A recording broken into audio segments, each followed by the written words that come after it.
Hello and welcome to this class. Now in this class, let's look at some questions that you may find in your examination and let's see how you can solve them. So this particular class is recommended for students in the junior secondary classes 1 to 3. Now look at this question which says express 912 kilometers in millimeters and leave your answer in standard form. Okay, now we need to change 912 kilometers to millimeters before we leave our answers in standard form, before the answer will be left in standard form. Now, what is the relationship between kilometers and millimeters? Now, I want you to understand. Take note that 1000 millimeters is equal to 1 meter. And we also know that 1000 meters is equal to 1 kilometer. So we are trying to look at the relationship and see how we can convert this number in kilometers back to millimeters. So if 1000 millimeters equal to 1 meter and 1000 meters is equal to 1 kilometer. Now look at it. 1000 millimeters is 1 meter. Then 1000 of meters will be equal to 1 kilometer. So it means 1000 millimeters times 1000 meters will give us 1 kilometer. So this particular unit here, which is 1000 millimeters, represents 1 meter times 1000 of meters. That will give us 1 kilometer. So it means 1000 times 1000, that's 1 million. So it means 1 million millimeters is equal to 1 kilometer. So if 1 million millimeters is equal to 1 kilometer, so what is 912 kilometers? So what will be 912 kilometers in millimeters? So that's 912 kilometers divided by 1 kilometer times 1 million millimeters. So 912 times 1 million, because kilometers will cancel kilometers right here. So 912 times 1 million, that is 912 million millimeters. So we have been able to change 912 kilometers to millimeters. Here is the answer. Now we've been asked to leave our answer in standard form. And standard form is used to rewrite large whole numbers or large decimal numbers in a short form. We use it to rewrite large numbers in the short form using the standard form. So this particular answer, which is 912 million, is called ordinary form. So when you change it to standard form, then we'll make sure we split it and show it as a product of 10 and a whole number. And that whole number should also be between 1 and 10. So take note, whenever we're writing in standard form, when writing in standard form, you have to split that large number such that you will have the whole number multiplied by 10 raised to power n, that is the index. Now I'm going to explain that. And your a must not be up to 10. That is, the number that will be here multiplying the power of 10 must not be up to 10, all right?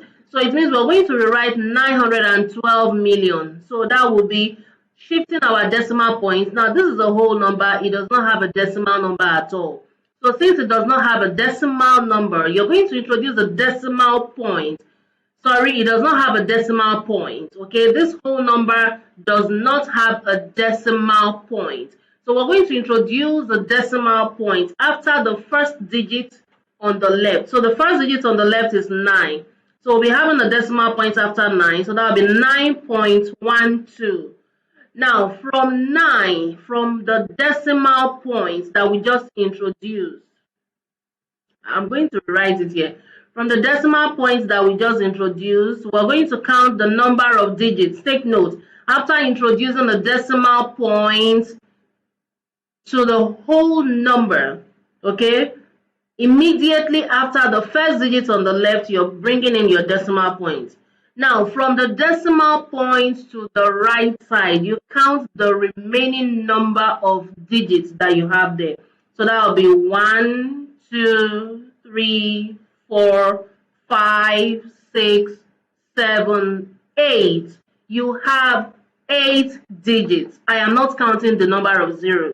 I'm only counting the number of digits. Take note. Don't go counting the number of zeros. So now counting the number of digits, we have 8 digits after the decimal point. So that will be 9.12. I'm rewriting it. I don't need to rewrite all these zeros again, but I've already gotten 8 digits. Don't forget. So I don't need to rewrite the zeros again, because when it comes to decimal number, zeros shouldn't be the last digit. So you can ignore the zeros that are last digits after the decimal point. That is, if zeros are the last digits. All right. So that will be 9.12 times 10 raised to power what? You know, we counted 8 digits after the decimal point. So that will be 10 raised to power 8. And don't forget that this is a whole number. If it is a decimal number, it will be 10 raised to power minus 8. Okay. So now this is going to be the answer. So we've been able to leave our answer in standard form. Okay. So now we also have other questions in standard form. So what if you have been asked to write this number? Now look at this. You've been asked to write this number in standard form. Let's say 49,000 written in standard form. It's a whole number. So just bring in your decimal point immediately after the first digit on the left. So that will be 4.9. All right.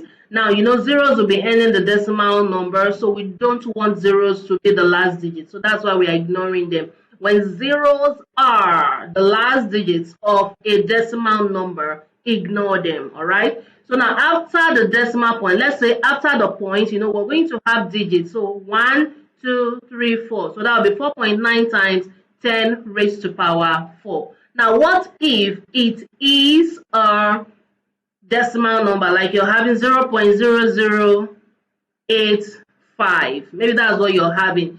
Also ensure that you're bringing in a decimal point, like you're shifting this decimal point from where it is to the first digit that is not a 0. The first digit that is not a 0 is 8. So which means our decimal point will come after the digit 8. So that will be 8.5 times 10 raised to power what? Now, since the decimal point is coming immediately after the digit 8, I'm going to rewrite this so I can show you. That the new decimal point is coming right here after the digit 8. Now, how many digits do we have before that decimal point? Before the new decimal point. This is the new decimal point, okay?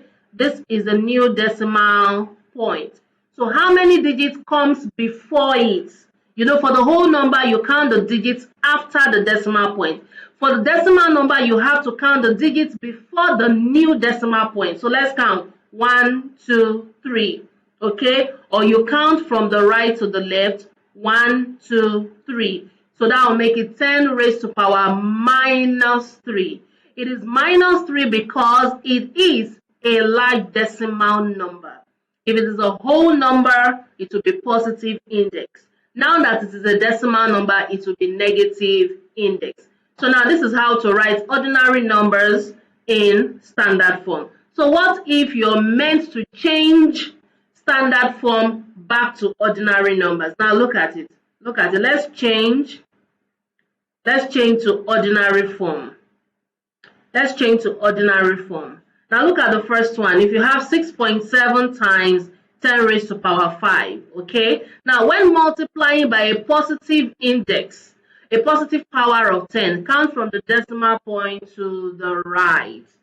When multiplying by, let me say, times positive power of 10, times positive power of 10, count to the right. That's to the right, okay? Count to the right. When multiplying by positive power of 10, count to the right. So this is 6.7. The positive power of 10 is 5, okay? So we're going to count from the decimal point to the right. You're counting 5 times. 1, 2, 3, 4, 5. As you're counting, you have shifted the decimal point outside. So wherever you stop, that's where your decimal point should be. So we have 0 in the empty space, the empty spaces. So the answer is 670000.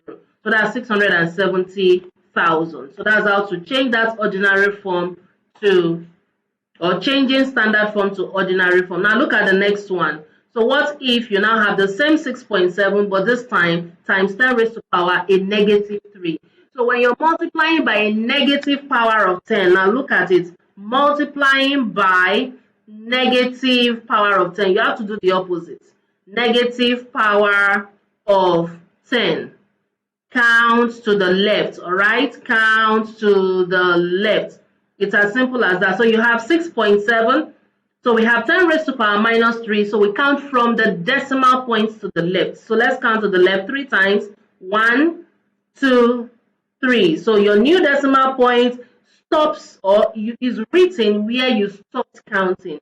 So you can see where I'm putting my decimal point because that was where I stopped. Then what happens to the empty spaces? Fill up with 0. Then to your left, write 0. So that will be 0.0067. So for this, the answer is 0.0067. So don't forget that we have shifted the decimal points to the left. So that will be the new place for the decimal point. So I hope you enjoyed this class. Please attend this class over and over again so you can have an in-depth understanding. Thanks for attending this class. I'll see you next time. Bye for now.